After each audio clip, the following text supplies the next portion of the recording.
வணக்கம் மாணவர்களே, இஜிஎஸ் தமிழ் சேனலை லைக் பண்ணுங்கள், ஷேர் பண்ணுங்கள், சப்ஸ்கிரைப் பண்ணுங்கள். இன்று இஜிஎஸ் தமிழ் சேனலில் 12ஆம் வகுப்புக்கான சிறுபான்ஆற்றுப்படை நல்லூர் நத்தத்தனார் எழுதிய பாடலுடைய தொகுப்புகளை நாம் இப்போ பார்க்க போகிறோம்.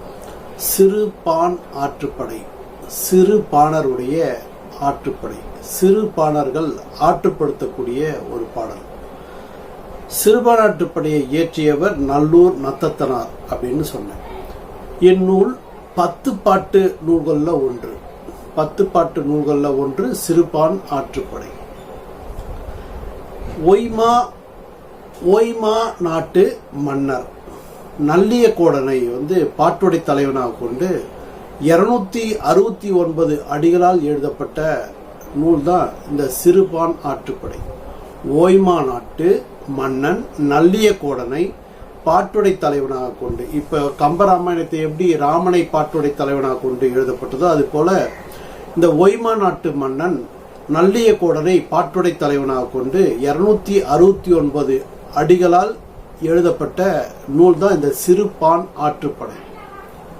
சிறு பாணர்கள் என்ன பண்ணுவாங்க, யாழ் கருவியை சிறு யாழை இசைத்து கொண்டு வழிநெடுகும் போய் நெடுந்தொலைவு சென்று ஒவ்வொரு ஊரில் இருக்கக்கூடிய வள்ளல்களையும் மன்னர்களையும் பாடி அவர்களை புகழ்ந்து பாடி பரிசுகளை பெற்று அந்த பரிசுகளை கொண்டு சிறிது நாட்கள் அவர்கள் வளமாடு வாழ்ந்துட்டு இருப்பாங்க. திருப்பி பணம் அவர்கிட்ட பொருள் ஆன உடனே மீண்டும் அதே போல இசை அந்த யாழ் கருவியை எடுத்துக்கொண்டு நெடுந்தொலைவு சொல்லுவாங்க. எந்தெந்த ஊருக்கெல்லாம் போகும்போது எந்தெந்த வள்ளல்களை பார்த்து அவர்களை புகழ்ந்து பாடி அந்த மன்னர்களை புகழ்ந்து பாடி அவர்களிடம் பரிசுகளை பெற்று ஒவ்வொரு முறையும் அது மாதிரி வாழ்ந்துட்டு இருப்பாங்க.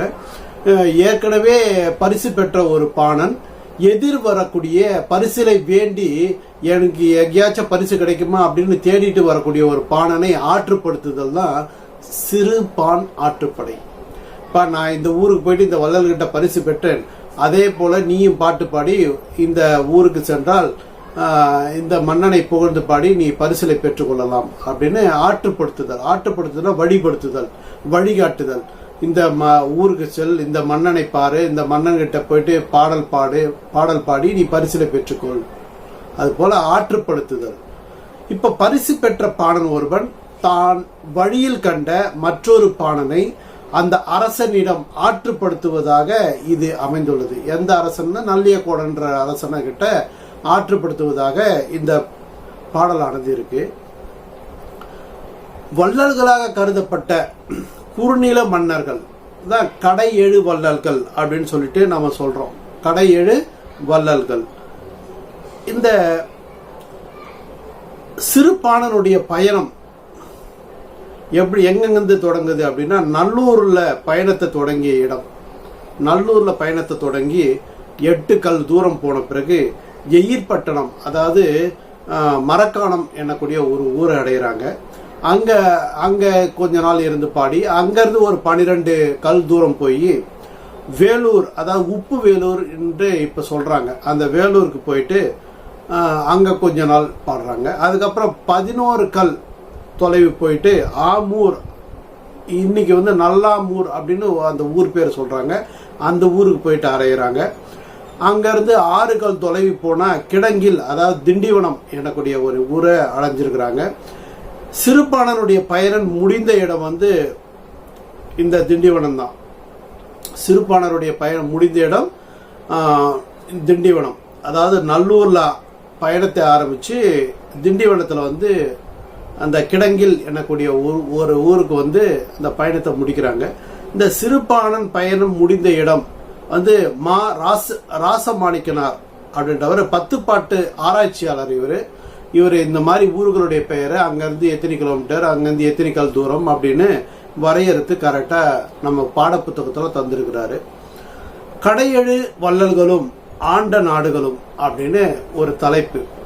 கடை 7 வள்ளல்கள் அப்படின்னும் போது நம்ம இதுக்கு முன்னாடி அப்ப கடை 7ன்னா முதல் 7 மன்னர்கள், இடை 7 மன்னர்கள் இருக்கிறாங்க இல்லையா, அவங்களுடைய பேர்லாம் கொஞ்சம் தெரிஞ்சுக்கணும். நமக்கு அது முக்கியம் இல்லைன்னாலும் அவர்களுடைய பேர்கள் எல்லாம் நம்ம தெரிஞ்சுக்கணும். இப்போ முதல் 7 வள்ளல்கள் அப்படின்னா முதல் 7 வள்ளல்கள் அப்படின்னா சகரன், சாரி, நலன், துந்துமாரி, அப்புறம் நிருதி, செம்பியன், விராமன், இதெல்லாம் வந்து இவர்களுடைய பெயர்கள்லாம் வந்து முழு, அதாவது முதல் 7 வள்ளல்களுடைய பெயர்கள். அப்புறம் இடை 7 வள்ளல்கள் அப்படின்னா இடையில இருக்கக்கூடிய இடைக்காலத்தில் வாழ்ந்து இருக்கக்கூடிய அந்த 7 வள்ளல்கள் யாருன்னா அக்குரன், அந்திமான், அப்புறம் கர்ணன், சந்தன், சந்திமான், சிசுபாலன், வக்கிரன், இவங்கெல்லாம் வந்து இடை 7 வள்ளல்கள். இடை 7 வள்ளல்கள். அதுக்கப்புறம் கடை 7 வள்ளல்களை பற்றி தான் நம்ம இந்த சிறுபான் ஆற்றுப்படையில் பார்க்குறோம். அவங்க யார்? பேகன், பாரி, காரி, ஆயந்திரன், அப்புறம் அதிகன், அப்புறம் நல்லி, அப்புறம் ஓரி, இவங்கெல்லாம் வந்து கடை 7 வள்ளல்கள் அப்படின்னு சிறுபான் ஆற்றுப்படையில் நாம் படிக்கக்கூடியது இந்த 7 பேரை பற்றி தான். இப்போ பேகன், பாரி, காரி, காரின்னும் போது மலையமான் திருமுடிக்காரி அப்படின்னு அவனுக்கு பட்ட பேரும் உண்டு. ஆய்நாடு, ஆயந்திரன், அதியமான் வந்து அதியமான் நெடுமான் அஞ்சி, நல்லி, இவங்கெல்லாம் வந்து நல்லிமலை நாடன், ஓரி வந்து வல்வில் ஓரி அப்படின்வாங்க. இவர்கள் 7 பேர் குறுநில மன்னர்கள். இப்போ பேகன், பாரி, காரி அவங்களாம் வந்து மலையமான் பகுதியில், ஆய்நாடு, ஆயந்திரன், அதியமான் நெடுமான் அஞ்சி, நல்லி, இவங்களாம் நல்லிமலை நாடர்கள். அப்புறம் ஓரி வந்து வள்ளல் ஓரி. இவர்கள் 7 பேர் குறுநில மன்னர்கள். குறுநில மன்னர்கள், குறுகிய நிலப்பரப்பை ஆண்ட மன்னர்கள் அப்படின்னு சொல்லுவாங்க. அரச பதவியை அதாவது முதிர மலையை ஆண்ட அரச பதவியை பழனி மலை தொடர்களில் ஒன்றுதான் இந்த முதிரமலை. இளம் குமணன்னா தன்னுடைய தம்பி இளம் குமணனிடம் நாட்டை கொடுத்து விட்டு காட்டில் மறைந்து வாழ்ந்த பெருந்தலை சாத்தனுக்கு தன் தலையே கொடுத்தவன் குமணவல்லல் என்று புறநானூற்று பாடல்ல தெரிவிக்கிறாங்க. அந்த 7 வள்ளல்களை தவிர்த்து இந்த குமணவல்லலை பத்தியும் நம்ம இங்க தெரிஞ்சுக்கணும். அவர் 8வது வள்ளல். கடை 7 வள்ளல்கள்னா இந்த பாரியிலிருந்து ஓரி வரைக்கும், பேகன், பாரி, காரி, அத்திரன், அதிகமான், நல்லி, ஓரி, இவெல்லாம் கடை 7 வள்ளல்கள்.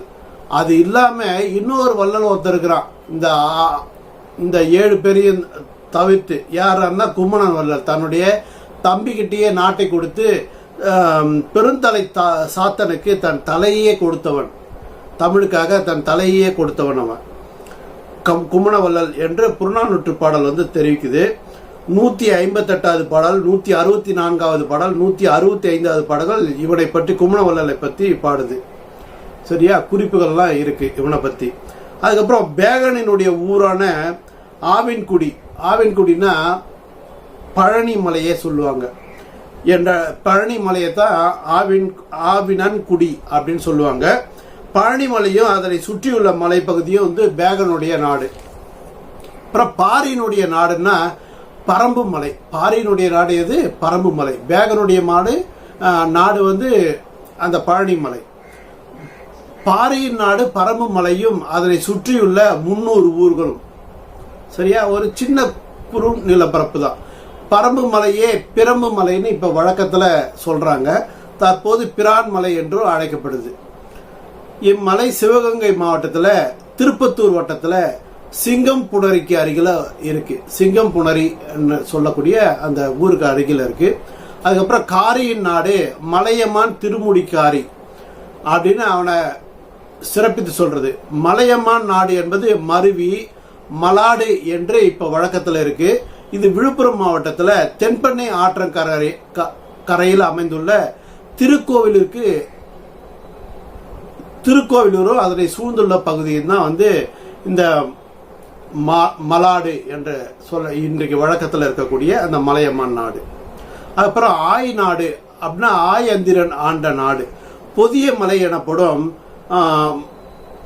இன்னைக்கு மலைநாட்டு பகுதி, புதிய மலை என்று அழைக்கக்கூடிய இந்த மலைநாட்டு பகுதி தற்போது அகத்தியர் மலை என்றும் இது அழைக்கப்படுது. இது திருநெல்வேலி மாவட்டத்தை உள்ள குற்றாலம், பாபநாசம் ஆகிய மலைப்பகுதிகளும் அதனை சூழ்ந்துள்ள பகுதிகளும் இவன் ஆட்சி செய்த பகுதிகள். ஆயந்திரன் ஆட்சி செய்தது புதிய மலைப்பகுதி. அதியமான் ஆட்சி செய்தது வந்து அதியமான எப்படி சொல்லுவாங்க அப்படின்னா நெடுமான் அஞ்சி,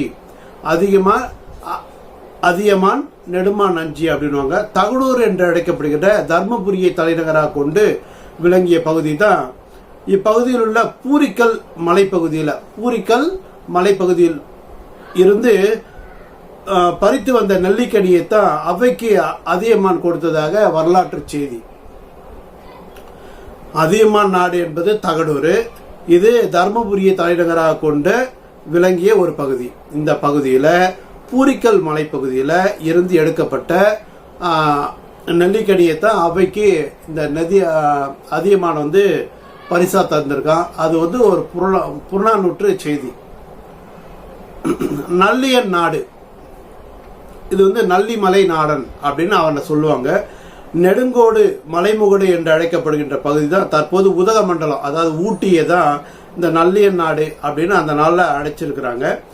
ஓரியன் நாடு அப்படின்னா வள்ளல் ஓரி ஆண்ட நாடு தான் ஓரியன் நாடு. நாமக்கல் மாவட்டத்தில் உள்ள கொல்லிமலை அதை சூழ்ந்துள்ள பகுதியை தான் வந்து ஓரியன் நாடு. கொல்லிமலை தான் வந்து வள்ளல் ஓரி ஆட்சி செய்த நாடு. சிறுபான்ற்று படையில பாட்டுடை தலைவர் நல்லியக்கோடன் வந்து கடையேழு வள்ளல்கள்ல காலத்திற்கு பிறகு, கடையேழு வள்ளல்கள் அவர்களுடைய காலத்துக்கு பிறகு வந்தவன் தான் இந்த நல்லியக்கோடன். அவர்களுக்கு சமநிலை கடந்து மேம்பட்டவனாக இருந்தான். அவருடைய வள்ளல் தன்மைக்கு மேம்பட்டவனாக இந்த நல்லியக்கோடன் என்பவன் இருந்தான். இவன் நாடு வந்து திண்டிவனத்தை சார்ந்த ஓய்மா நாடு. இவனுடைய நாடு வந்து திண்டிவனத்தை சார்ந்த ஓய்மா நாடு. இதுதான் வந்து சிறுபான்ற்று படையில நாம தெரிஞ்சு கொள்ளக்கூடிய அந்த கடையேழு வள்ளல்கள் ஆண்ட பகுதிகள். இப்ப நம்ம சிறுபான்ற்று படை நுழையும் முன்பு ஈகை பண்பு மனிதத்தினுடைய அடையாளமா இருக்கு. ஈகை பண்பு, அதாவது கேட்போருக்கு உதவி செய்தல் மட்டுமே கேட்போர் அப்படின்னா யாசித்தல். கேட்போருக்கு உதவி செய்தல் வந்து என்னது? யாசித்தல். கேட்கும்படியான உயிர்கள் இல்லாமல் கேட்காத உயிர்களிடத்தும் அன்பு காட்டியவர்கள் யாரு? இந்த கடையேழு வள்ளல்கள். இப்போ ஈகை பண்பு மனிதத்தினுடைய அடையாளமா இருக்கு. அதாவது கொடுக்கிற பண்பு இருந்தா எடுக்கிற நிலை வந்து இல்லாம போயிடும் அப்படின்னு ஒரு பாடல் கூட உங்களுக்கு சினிமா பாடல்கள் உங்களுக்கு ஞாபகத்தில் வரும். தமிழ் இலக்கியங்கள் கொடைத்தன்மையை வியந்து போற்றுது. அந்த வகையில எதிர்பார்ப்பு இல்லாமல் கொடுக்கும் தன்மையை தான் இந்த சிறுபான்ற்று படையில இந்த கடையேழு வள்ளல்களை பற்றி பாடும்போது எதிர்பார்ப்பே இல்லாமல் இருக்கக்கூடிய உயிர்களுக்கும் தானம் தர்மங்களை செய்திருக்கிறாங்க அந்த வள்ளல்கள் அப்படின்னு நம்ம தெரிஞ்சுக்கலாம். கொடுப்பதில் மகிழ்ச்சி காணும் பண்பை வந்து நாம இங்க தெரிஞ்சு கொள்ள முடியும். கொடைப்பண்பில் பெயர் பெற்றிருக்கக்கூடிய வள்ளல்கள் 7 பற்றியும் கொடையை பற்றியும் கூறுவதுதான் இந்த சிறுபான்ற்று படையினுடைய நோக்கம். இந்த நோக்கத்தின் மூலமா நாம என்ன தெரிஞ்சு கொள்ளணும் அப்படின்னா, வறுமையில் உள்ளவர்கள் வாய் திறந்து கேட்பதற்கு முன்பாகவே நாம அவர்களுக்கு உதவி செய்யணும் அப்படின்றத நாம தெரிஞ்சுக்கணும். சரி, நாம இப்போ முதல் பாடலுக்கு போயிடலாம். பேகன் ஆண்ட பழனி, அதாவது பொதினி மலை அப்படின்னு சொல்றாங்க இல்லையா, அந்த பேகனை பத்தி நாம பாட போறோம். வானம் வாய்த்த வளமலை கவான் அப்படின்னு பாடல் முதல் வரி தொடங்குது. பேகன் வானம் வாய்த்த வளமலை கவான் அப்படின்றாங்க. பருவம் தவறாமல் மழை பெய்தலால் வளமான, அதாவது செழிப்பில் உள்ள மலைப்பகுதியில மலைப்பக்கத்துல இருக்கக்கூடியவன் தான் இந்த பேக மன்னன். கான மஞ்சைக்கு கலிங்கம் நல்கிய, கான மஞ்சைக்கு அப்படின்றாங்க. காட்டு மயிலுக்கு, மஞ்சை அப்படின்னா மயில், காட்டு மயிலுக்கு கலிங்கம், அதாவது போர்வையை கொடுத்தவன். கலிங்கம்னு அர்த்தம் போர்வை. அது ரொம்ப பிரசித்தி பெற்ற ஒரு போர்வை. அந்த போர்வையை கொடுத்தவன் யாரு? இந்த பேக மன்னன். அருந்திரல் அணங்கின் ஆவியர் பெருமகன். அருந்திரல் அருங்கின் அணங்கின் ஆவியர் பெருமகன் அப்படின்றாங்க. பெறுவதற்கு அரிதான அழகுடைய இந்த ஆவியர் குடியில் பிறந்த அண்ணல் யாரு அப்படின்னா பேகன். பெருகல் நாடன் பேகனும், அதாவது பெரிய மலையின் தலைவன் பேகன் அப்படின்னு சொல்றாங்க. பருவம் தவறாமல் மழை பெய்யக்கூடிய செழிப்பான இந்த மலை பக்கத்தை வளமான மலை நாட்டை ஆட்சி செய்பவன் யாரு? இந்த பேகன். அவன் கான மயிலுக்கு கலிங்கம் நல்கிய போர்வியை வழங்கிய அருந்திரள் அணங்கின், அதை பெறுவதற்கு அரிதான அழகுடைய அந்த கலிங்க போர்வையை மயிலுக்கு போத்தியவன். ஆவியர் பெருமகன், ஆவியர்னா ஆவியர் குடியில் பிறந்தவன், ஆவியர் குடியில் பிறந்தவன் அப்படின்னா இந்த பெருகல் நாடன் யாரு? பேகன் அப்படின்றாங்க. அதுக்கப்புறம் பாரியை பத்தி பாடுறாரு. பரம்பு மலையை ஆண்டவன் தான் பாரி இல்லையா? கரும்பு உண வண்டுகள் உண்ணுவதற்காக நறுவி உரைக்கும் நாக நெடுவழி அப்படின்றாரு முதல் வரிய. கரும்புண நறுவி உரைக்கும் நாக நெடுவழி அப்படின்றாங்க. நல்ல தேனை சொட்டக்கூடிய நறுமண மலர்கள் கொண்ட நாக அப்படின்னா நாகப்பாம்பு சொல்லலாம். ஆனா இங்க வந்து சுரப்புன்னை மரங்கள் கொண்ட அப்படின்னு நம்ம பொருள் எடுத்துக்கணும். நாக அப்படின்னா சுரப்புன்னை மரங்கள் கொண்ட நீண்ட வழி, நெடுவழி அப்படின்னா நீண்ட வழி. சிறுவி முல்லைக்கு பெருந்தேர் நல்கிய, முல்லைக்கொடி ஒன்று தரையில பறந்து கிடக்கு அவன் தேர் ஓட்டி செல்லும் போது. அப்போ நறுவி முல்லைக்கு பெருந்தேர் நல்கிய, அந்த முல்லைக்கொடி வாடக்கூடாதுன்ட்டு முல்லைக்கொடி ஒன்று பற்றி படர கொம்பின்றி தவித்து கொண்டிருந்தார். இதை பார்த்து பெரிய தேர் ஒன்றை கொடுத்து உதவியவன் யாரு அப்படின்னா அந்த பாரி மன்னன். புறங்கு வெல் அருவி வீழும் சாரல், அதாவது பிறங்கு வெல் அருவி வீழும் சாரல். பிறங்கு அப்படின்னா விளங்கும் அப்படின்னு பொருள். ஒலிக்கும் வெள்ளை அருவி விழும் இந்த பரம்பு மலைக்கு தலைவன் யாருன்னா அந்த பாரி மன்னன். பரம்பின் கோமான் பாரியும், பரம்பு மலை பாரியாவான் அப்படின்னு சொல்லி முடிக்கிறாங்க. பரம்பு மலையை ஆட்சி செய்யக்கூடியவன் பாரி. இவன் ஆட்சி செய்யக்கூடிய நிலப்பரப்பு எப்படின்னா நல்ல தேனை சொட்டக்கூடிய நறுமணமிக்க மலர்களை கொண்ட சுரப்புன்னை மரங்கள் நிறைந்த அந்த நாட்டுல சிறுவி முல்லைக்கு பெருந்தேர் நல்கிய பற்றி படர, முல்லைக்கொடி பற்றி படர பெருந்தேரை நல்கிய பிறங்கு வெல் அருவி வீழும் சாரல் அப்படின்னா ஒலிக்கும் வெள்ளை அருவி, அதாவது அருவி வீழக்கூடிய சத்தம். ஒலிக்கும் வெள்ளை அருவி பரம்பு மலைக்கு தலைவன் யாரு? இந்த பரம்பின் கோமான் பாரி அப்படின்னு சொல்றாரு. அதுக்கு அடுத்தத பாடல் காரியை பத்தி பாடுறாங்க. மலையமான் நாடு தான் காரி. இது அதாவது கரங்குமணி வாலுளை புறவியோடு வையகம் மருள அப்படின்றாங்க. கரங்குமணினா ஒலிக்கும் மணிகள். ஒலிக்கும் மணி எதுல கட்டியிருப்பாங்க? இங்க வாலுளை புறவியோடு வையகம் மருள அப்படின்னா, வாலுளை புறவியோடுனா வெள்ளையான பிடரி மயிர்களை கொண்ட குதிரை. புறவி அப்படின்னா இங்க வந்து குதிரையை சொல்றாங்க. வாலுளை புறவியோடு வையகம் மருள. வாலுளைனா வெள்ளையான அந்த தலையாட்டம், வெள்ளையான தலையாட்டம் அப்படின்வாங்க. ஆனா வாலுளை இங்க என்ன எடுத்துக்கணும்னா வெள்ளையான பிடரி மயிரை கொண்ட குதிரை. வையகம் மருள உலகத்தார் வியக்கும்படியாக அந்த வெள்ளை குதிரை அந்த பிடரி மயிரை வந்து ஆட்டம் போடுது, மேலும் கீழும் ஆடுது. அங்க ஒலிக்கும் மணி அந்த குதிரைக்கு கட்டி வச்சிருப்பாங்க. அது கரங்கு மணி வாலுளை புறவியோடு வையகம் மருள ஈர நன்மொழி இரவுலர்க்கு இந்த. ஈர நன்மொழி இரவுலர்க்கு இந்த அப்படின்ற வரியில அன்பான நல்ல சொற்களை, ஈர நன்மொழி, நன்மொழி என்பது அன்பான நல்ல சொற்களை, பொருள் வேண்டுவோர்க்கு, பொருள் வேண்டி வருவோர்க்கு, பொருள் வேண்டி இரவுலர்க்கு அப்படின்னா பொருள் யாருன்னா தருவாங்களா அப்படின்னு எதிர்பார்த்து வரக்கூடியவங்களுக்கு இந்த அந்த பொருள் வேண்டுவோர்க்கு கொடுப்பவன், இல்லை என்று சொல்லாமல் கொடுப்பவன் யாரே? இந்த காரி என்னக்கூடிய மலையமான் நாட்டு மன்னன். அழல் திகழ்ந்து இமைக்கும் அஞ்சு வரு நெடுவேல் அப்படின்றாங்க. அஞ்சக்கூடிய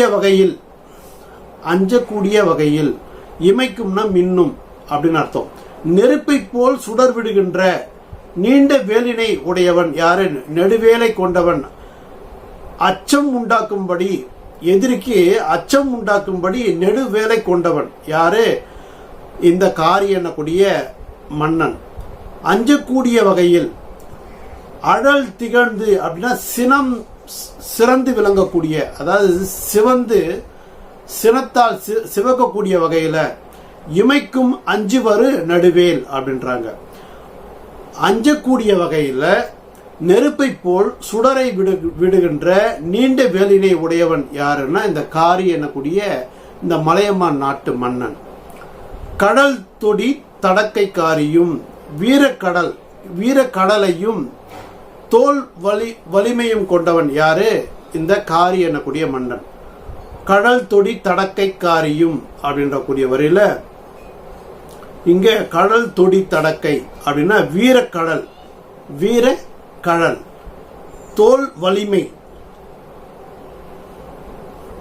தோல் வலிமை கொண்ட நீண்ட கைகளை உடையவன் யாரு? இந்த காரி எனக்கூடிய இந்த மன்னன்.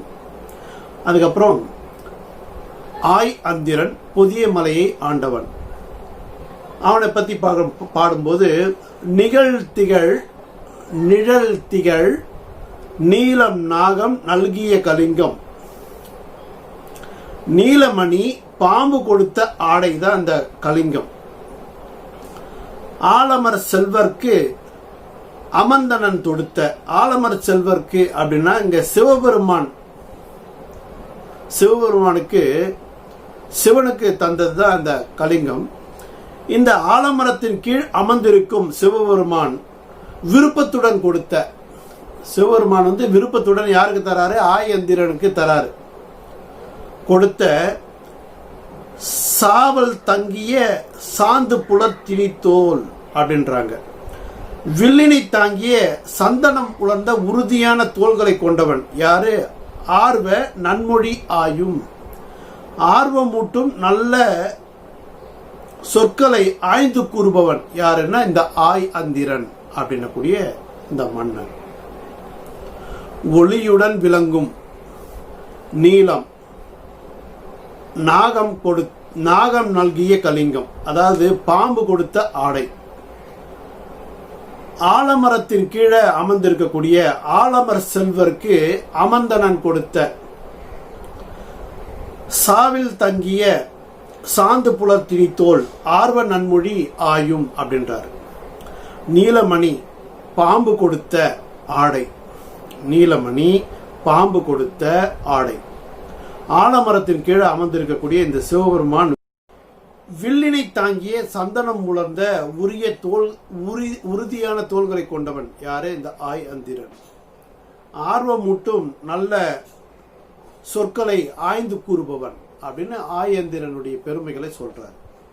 அதுக்கப்புறம் அதிகனை பத்தி பாடுறாங்க. அதிகன் என்பவன் அதிகமான். இவன் தகடூரை ஆட்சி செய்தவன் நான் ஏற்கனவே சொல்லியிருக்கேன். மால்வரை கமல் பூஞ்சாரல் கவினிய நெல்லி அப்படின்றாங்க.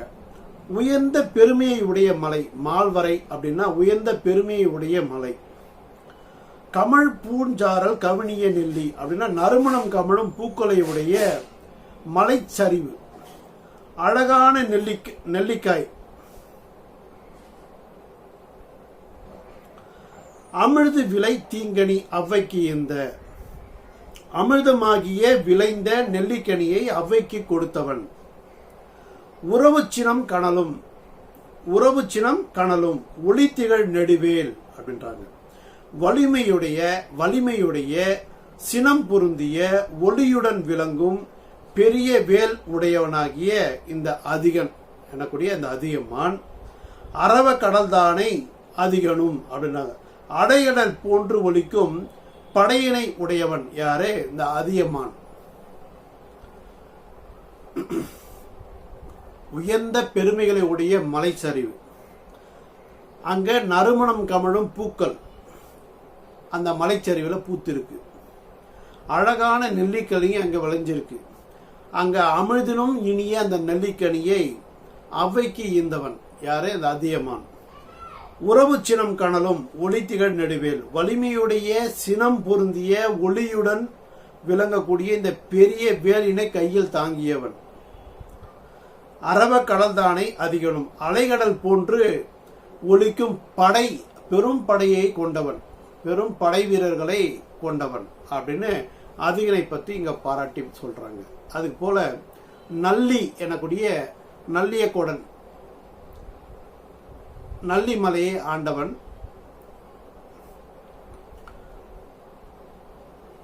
கரவாது அப்படின்னா மறைக்காது, தங்கள் உள்ளத்தில் உள்ளதை மறைக்காமல் சொல்றது இல்லையா, கரவாது அப்படின்றாங்க. தங்கள் மனத்தில் உள்ளதை மறைக்காது அன்புடன் இருப்பவர்களுக்கு அவர்கள் நன்றாக வாழ்வதற்கு தேவையானவர்களை குறிப்பறிந்து எல்லையில்லாத அளவு கொடுப்பவன் தான் இந்த நல்லி எனக்கூடிய மன்னன்.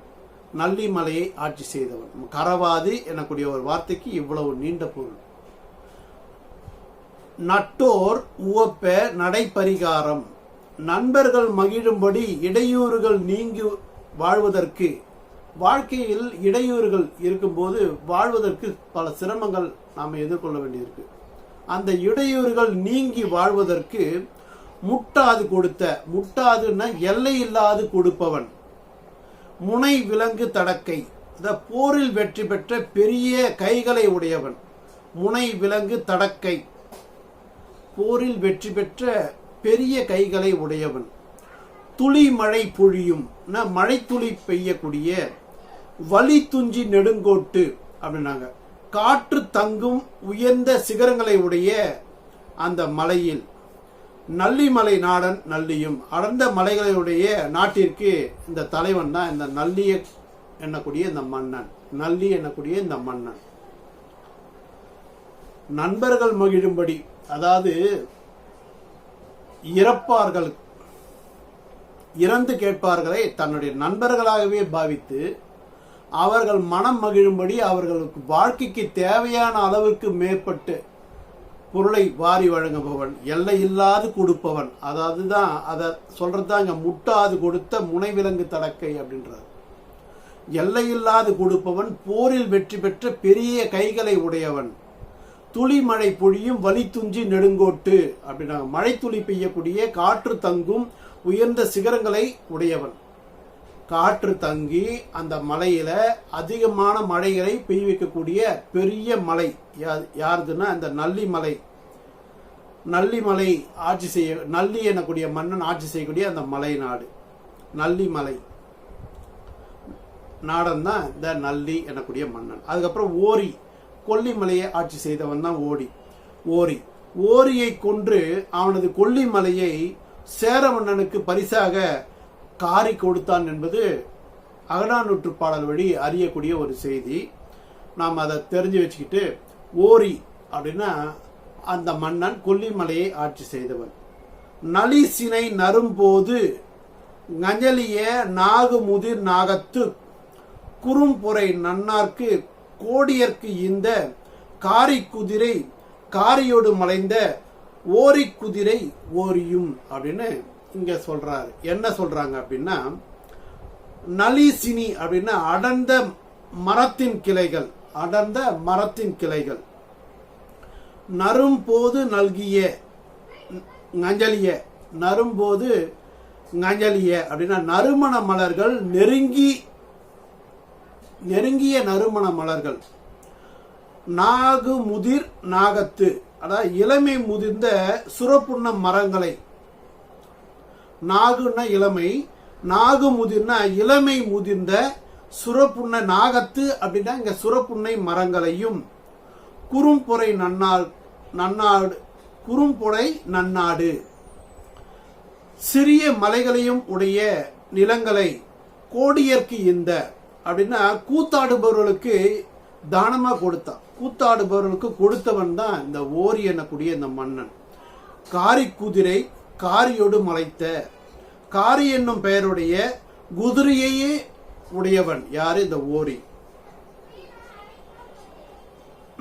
இந்த ஓரியும் காரியும் சண்டை போடும் போது தான் அந்த ஓரியை வெற்றி கொண்டு காரி என்ன பண்றான், சேர மன்னர்களுக்கு இந்த ஓரிய நாடை, ஓரியை தோக்கடிச்சு அந்த நாட்டை வந்து சேர மன்னர்களுக்கு பரிசா தரான். சரியா?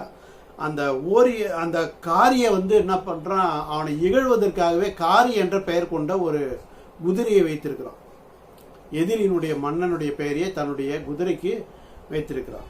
காரி குதிரை காரியோடு மலைந்த ஓரி குதிரை ஓரியும். ஓரி என்னும் பெயருடைய குதிரை உடையவன் தான் இந்த ஓரி ஆவான். காரி என்னும் பெயருடைய குதிரை உடையவன் காரி என்பவனோடு போரிட்டு ஓரி என்னும் பெயருடைய குதிரை உடையவன் ஓரி ஆவான். ஓரிக்கு ஓரின் குதிரையும் காரிக்கு காரி என்ற குதிரையும் இங்க 2 லைன் சொல்றாங்க. நான் முதல்ல மாத்திட்டேன், திருப்பி சொல்றேன். ஓரி என்ற குதிரை கொண்டவன் ஓரி மன்னன், காரி என்ற குதிரை கொண்டவன் காரி மன்னன். சரியா? இவங்க 2 பேருக்கு தான் சண்டை வந்து ஓரியை தோக்கடிச்சு காரி வந்த சேர மன்னர்களுக்கு ஓரியினுடைய நாட்டை தரான். சரியா? நறுமண மலர்கள் நெருங்கி இருக்கக்கூடிய இளமை முதிர்ந்த சுரப்புன்னம் மரங்களை கொண்ட இந்த கொல்லிமலை சிறிய மலர்களையும் உடைய இந்த நிலம் வந்து கொல்லிமலை. இந்த கோடியர்க்கு இந்த கூத்தாடுபவர்களுக்காக தானமா தந்தவன் யாருன்னா ஓரி. காரி குதிரை காரியோடு மலைந்த ஓரி குதிரை ஓரியும் அப்படின்னு 107வது பாடல் சொல்லுது. இவர்களோடு நல்லியக்கோடன் பாட்டுடை தலைவன் இல்லையா, அவனை பத்தியும் பாடுறாரு. இந்த 7 சமம், இந்த கடையேழு வள்ளல்கள் சொன்னோம் இல்லையா, இந்த 7 சமமானவன் யார் அப்படின்னா இந்த நல்லியக்கோடன். கடையேழு வள்ளல்களாகிய இந்த 7 எழுந்த போர்களில் வெற்றி அடைந்தவர்கள். எப்பெல்லாம் போர் அடைந்தது அந்த போரெல்லாம் வெற்றி அடைந்தவர்கள் தான் இந்த 7 மன்னர்களும்.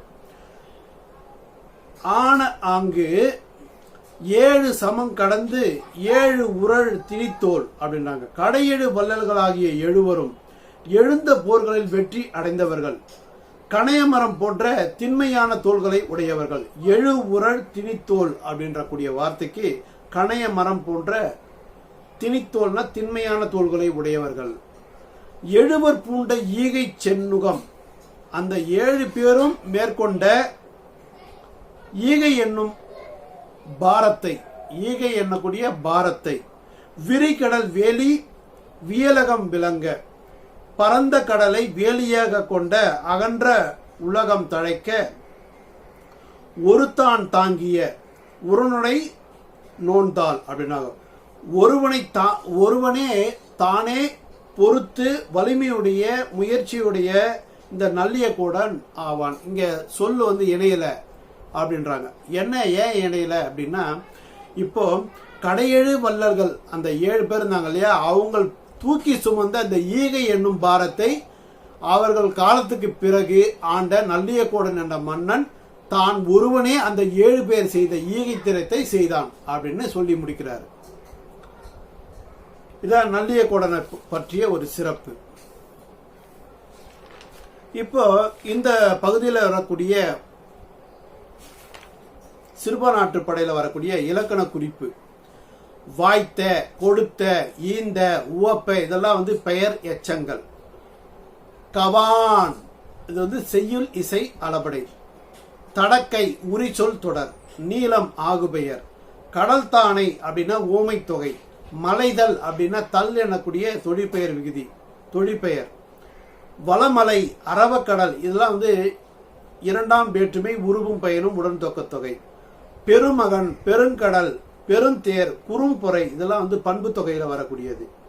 அருந்திரள், நெடுவழி, வெள்ளருவி, நெடுவேல், நன்மொழி, நன்னாடு இதெல்லாம் பண்பு தொகையில வரக்கூடியது தான். வையகம் இடவாகு பெயர். கமிழ், பூஞ்சாரல், விரிகடல் இதெல்லாம் வந்து வினைத்தொகையில வரக்கூடியது. அதுக்கப்புறம் பகுபத உறுப்பிலக்கணம் அப்படின்னு பார்த்தா, ஈந்த அதை எப்படி பிரிக்கலாம், ஈ கூட்டல் இத்து பிராக்கெட்ல இந்து கூட்டல் இத்து கூட்டல் அ. ஈ என்பது பகுதி, இத்து என்பது சந்தி, இந்து ஆனது விகாரம், இத்து என்பது இறந்த கால இடைநிலை, ஆ என்பது பெயரச்ச விகுதி. அதுக்கப்புறம் அமர்ந்தனன், அமர் பகுதி, அமர் கூட்டல் இத்து பிராக்கெட்ல இந்து இத்து கூட்டல் அன் கூட்டல் அன்.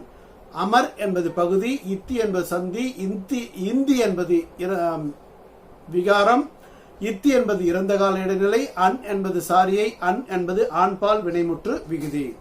அப்புறம் தாங்கிய தாங்கு கூட்டல் இ பிராக்கெட்ல இன்னு கூட்டல் இ கூட்டல் அ. அதுல தாங்கு என்பது பகுதி, இ என்பது இறந்த காலம் காட்டுது, இன் என்பது இடைநிலை, இ என்பது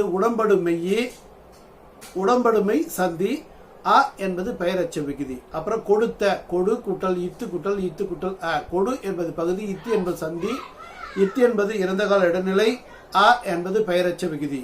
அப்புறம் பொழியும் பொழி கூட்டல் ஈ கூட்டல் பொழி என்பது பகுதி, இ என்பது உடம்படுமை சந்தி, என்பது செய்யும் என்னும் வாய்ப்பாட்டு வினைமுற்று விகுதி. அப்புறம் கடந்த அப்படின்ற ஒரு வார்த்தையை கட கூட்டல் இத்து பிராக்கெட்ல இந்து, அப்புறம் இத்து கூட்டல் அ. கடை என்பது பகுதி, இத்து என்பது சந்தி, இந்து ஆனது விகாரம், இத்து என்பது இறந்த கால இடைநிலை, அ என்பது பெயரச்ச விகுதி. அப்புறம் பூண்ட, அதை எப்படி சொல்லணும், பூன் கூட்டல் இட்டு கூட்டல் அ. பூன் என்பது பகுதி, இட்டு என்பது இறந்த கால இடைநிலை, அ என்பது பெயரச்ச விகுதி. நிகழ்ந்து அப்படி எப்படி பிரிக்கலாம், அது திகழ்ந்து எப்படி பிரிக்கலாம், திகழ் கூட்டல் இத்து பிராக்கெட்ல இந்து கூட்டல் இத்து கூட்டல் உ. திகழ் என்பது பகுதி, இத்து என்பது சந்தி, இந்து என்பது விகாரம், இத்து இறந்த கால இடைநிலை, உ வினையச்ச விகுதி. இதுல புணர்ச்சி விதிகளை பார்க்கணும். உரனுடை அப்படின்னா உரன் கூட்டல் உடை. உரன் இந்த உடல் மேல் உயிர் ஒன்றுவது இயல்பே என்னும் விதிப்படி இன்னும் ஊவும் இணைந்து நூ எனக்கூடிய எழுத்து உருவாகி உரனுடை அப்படின்னு வருது. அப்புறம் அருந்திரள் அருமை கூட்டல் திரள். இந்த மை விகுதி ஈறு போதல் என்னும் விதிப்படி மை விகுதி கேட்டு அரு கூட்டல் திரள். இப்ப தி பிரிச்சா இத்து கூட்டல் ஈ. அந்த இத்து ஆனது அதற்கு இனமான இந்து தோன்றி அருந்திரள் அப்படின்னு ஆச்சு. இனமிகள் என்னும் விதிப்படி இந்தானது தோன்றி இத்துக்கு இனமான இந்து தோன்றி அருந்திரள் என்று வந்தது. அதுக்கப்புறம் பெருங்கடல் பெருமை கூட்டல் கடல். ஈறுபோதல் என்னும் விதிப்படி மை விகுதி கேட்டு பெரு கூட்டல் கடல். அதுக்கப்புறம் இக்க பிரிச்சா இக்கு கடல்ல காவை பிரிச்சா இக்கு கூட்டல் ஆதான் கா. அந்த இக்குக்கு இனம் தோன்றி எது இக்குக்கு இனம் எது இங்கு தோன்றி பெருங்கடல் அப்படின்னு உருவாச்சு. அப்புறம் நெடுவழி நெடுமை கூட்டல் வழி. ஈறுபோதல் என்னும் விதிப்படி மை விகுதி கேட்டு நெடு கூட்டல் வழி நெடுவழி அப்படின்னு வந்தது. அப்புறம் பெருந்தேர் பெருமை கூட்டல் தேர். ஈறுபோதல் என்ற விதிப்படி மை கெட்டு பெரு கூட்டல் தேர் அப்படின்னு ஆச்சு. தேவை பிரிச்சா இத்து கூட்டல் ஏ தே இல்லையா. அந்த இத்துக்கு இனமான இந்து தோன்றி பெருந்தேர் என ஆனது. அப்புறம் நன்மொழி நன்மை கூட்டல் மொழி. ஈறுபோதல் என்னும் விதிப்படி மை விகுதி கேட்டு நன் கூட்டல் மொழி நன்மொழி ஆச்சு. நெடுவேல் நெடுமை கூட்டல் வேல். ஈறுபோதல் என்னும் விதிப்படி மை விகுதி கேட்டு நெடு கூட்டல் வேல் நெடுவேல் ஆச்சு. பூஞ்சாரல் அதுல பூ கூட்டல் சாரல். இந்த பூ பெயர் முன் இனம் மென்மையும் தோன்றும் என்னும் விதிப்படி சாவுக்கு இனமான இஞ்சு தோன்றி பூஞ்சாரல் என ஆனது. இவ்வளவுதான் இந்த பாடப்பகுதியில் இருக்கக்கூடிய சிறுபான்ற்று படையில் இருக்கக்கூடிய பகுவத உறுப்பிலக்கணம், இலக்கண குறிப்பு, புணர்ச்சி விதிகள். ஈஜிஎஸ் தமிழ் சேனலை லைக் பண்ணுங்க, ஷேர் பண்ணுங்க, சப்ஸ்கிரைப் பண்ணுங்க. வீடியோவை முழுசா பாருங்க. உங்களுக்கு ஏதாச்சும் சந்தேகம் இருந்தா எனக்கு கமெண்ட் பண்ணுங்க. அடுத்தடுத்த வீடியோவிலேயே நான் உங்களுக்கு தனிப்பட்ட முறையிலையும் கமெண்ட்டுக்கு நான் பதில் சொல்றேன். இந்த வீடியோவிலையும் நான் அதுக்குரிய பதில் சொல்றேன். நன்றி. ஈஜிஎஸ் தமிழ் சேனலை லைக் பண்ணுங்க, ஷேர் பண்ணுங்க, சப்ஸ்கிரைப் பண்ணுங்க. நன்றி.